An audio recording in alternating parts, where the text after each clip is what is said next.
আমার বউ নিয়ে কেন পলাবে? আমি তার শালার বউ নিয়ে কেউ পলায়? আর সে যতই ছিনতাইকারী হোক, নিজের আত্মীয়দের সাথে, আপন মানুষের সাথে কেউ চিন্তাই করে না। আরে সে যদি আমগো বাড়ির জামাই হয়, তা আমাগো লাভ না? আপনার লাভ, আমার আব্বার লাভ, আমগো পাওয়ারটা বাড়বো। আব্বা যদি ইলেকশন করে, তাহলে মনে করেন যে ইলেকশনে পাস করে যাবো খুব সহজে। তোমার কে কইছে? আপেল, আমরা কিন্তু তোমার দুলাভাই, বুঝছো? তোমাকে আমরা তিনজন খুব ভালোবাসি। এই যে মনে করো আমরা মারামারি কাটাকাটি কত কিছু করি না, এগুলো তো দুষ্টামি করি, বুঝছো? হয়েছে কি, ওই আমরা সবসময় তোমার ভালো চাই। ইতির সাথে ছিনতাইকারীটা আছে না, ওর বিয়াটা কিন্তু দিও না। যদি দাও, এই যে আমাদের যে সুখের সংসারটা কিন্তু ভাইঙা তছনছ হয়ে যাবে। শুধু ভাঙ্গে কি তছনছ হইবে দোলন? এই সংসারটা পুড়িয়া সার খার হয়ে যাবে। এই পোতায় হর্রবুনের মতো কোনো মানুষ থাকবে না। শোনেন দুলা ভাই, আপনার আমার এগুলো বুঝায় লাভ নাই।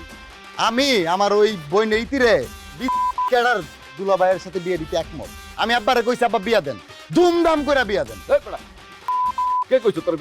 হ্যাঁ, বিশ নাকি দেখতে এরকম লাগে? বিশ নাকি লুঙ্গি পরে? বিশ পর প্যান্ট শার্ট টাই, বুঝছ না? এটা ছিনতাইকারী, যারা পায় তার কাছ থেকে চিন্তাই করে। আরে না, শোনো আপেল, তোমারে আমি একটা কথা কই। তুমি যত্থানি লম্ফা অত্থানি বলদ, হ্যাঁ, কিন্তু এই বলদামি তোমার নিজে নিজে তুমি তৈরি করো, এটা তুমি তোমার বাপের দ্বারা পাইছো। কিন্তু তোমার বাপের এই অঞ্চলে কিচ্ছু হইবে না। ভবিষ্যতে আমি তোমার হাতে এই অঞ্চলে তুমি এমন আছে চেয়ারম্যান এমপি পর্যন্ত ইলেকশন তুমি করতে পারবা, এটা আমি বিশ্বাস চাই। তোমার অনেক ভারবাত্তিকতা লইয়ে চলতে হইবে। তুমি একটা জিনিস বোঝো, এই পোলারা যদি এই বাড়িতে বিয়ে হয়, এই বাড়িতে যদি জামাই হিসেবে এস্টাবলিশড হয়ে যায়, এই বাড়িতে আর কোনো হালি নাই, সব আর বড় বই। তাইলে ওর যে চরিত্র, ওর যে চোখ খারাপ, ওর যে নজর, ওর যে কথাবার্তা, ওর যে অ্যাটিটিউড, সব মিলেই ও একটা ভয়ানক একটা দুর্ঘটনা ঘটাইবে। তা কোথায় ঘটাইবে?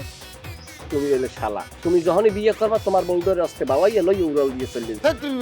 এইসব উল্টাপাল্টা কথাবার্তা করেন না। সে আমার বউ নিয়ে কেন পলাবে?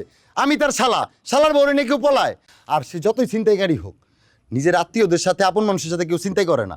আরে সে যদি আমগো বাড়ির জামাই হয়, তা আমাগো লাভ না? আপনার লাভ, আমার আব্বার লাভ, আমগো পাওয়ারটা বাড়বো। আব্বা যদি ইলেকশন করে, তাহলে মনে করেন যে ইলেকশনে পাস করে যাবো খুব সহজে। তোমার কে কইছে? কে কইছে সে আত্মীয় স্বজনের ভিতরে চিন্তাই করে না? হ্যাঁ, সেই দিন আমার পিস্তল দেখায় ডরায়া আমার দোকান নিয়ে নিতে চাইছিল। বাহ বাহ দুলা ভাই, আপনি তো ভালো কথা মনে করে দিচ্ছেন। আপনার দোকান চলবো না, এর চেয়ে ভালো সে ছোট জামাই আসলে বন্দুক দেখায় বাকির টাকা উদ্ধার করতে পারবো। আপনারা দেওয়া তো হয় না, বুঝেন নাই? এই কথাটা আব্বার এখনই কইতে। আব্বা, আরে ভাই কি হইলো এটা? হ্যাঁ,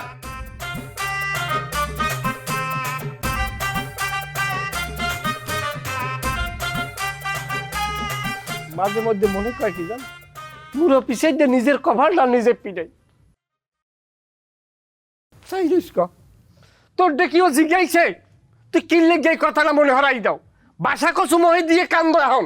আরে আমি কি বুঝছি নাকি যে আমাদের নিজের আপন ছাড়া আমার সাথে পল্টি দিবে? তুই তুই কিচ্ছু বোঝো না।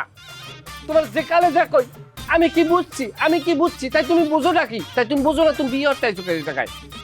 যেটা কইরা গেছে এটাতে কত করে লাভ আছে? বাইরে ভাই, তুমি কি মারার প্ল্যানটা তাড়াতাড়ি করতেছো না? মারবো আমি? আমার ব্যবসা প্রতিষ্ঠান নিয়ে যেতে চাই, এত বড় সাহস? আরো খালি আমার লাগে তোমরা। আর তোমার লগে কি করছি? তোমার লগে কিছু করি নাই। প্ল্যানটা করো, প্ল্যানটা। আবার আমার পগাও তুমি, আমার কেজা ভাইয়া সবাই টাহাও। কান দোকে মায়া মাইছে নতুন কথা কথা। হ্যাঁ, তোমার কি কেউ কিছু কইছে? এই কথাই কবে না তো ছাগলের গোষ্ঠী কি যাই।